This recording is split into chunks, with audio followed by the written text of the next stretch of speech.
Hello everyone and welcome back to another video from How to Fix Online. In this video, I'm going to show you how to fix black screen on Reddit. So let's get started right away. If you're trying to use the Reddit application on your smartphone, but when you open it up, it just shows a black screen and the application doesn't move past this point, then there are a few ways to fix this issue. First of all, check that you are connected to a stable Wi-Fi or data connection.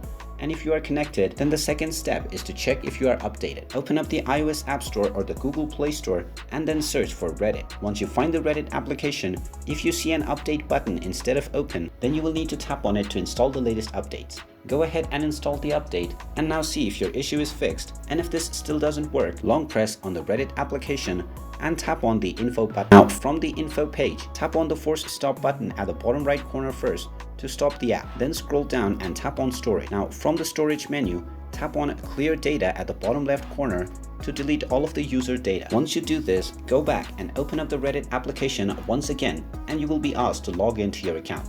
And after you log into your account once again, your issue will be fixed. And there you have it. That is how easy it is to fix black screen error on Reddit. If you find this video helpful, make sure you hit that like button and subscribe to our channel if you haven't done so already. Also ring that notification bell to never miss another update from us. Thank you for watching and I will see you again in the next video.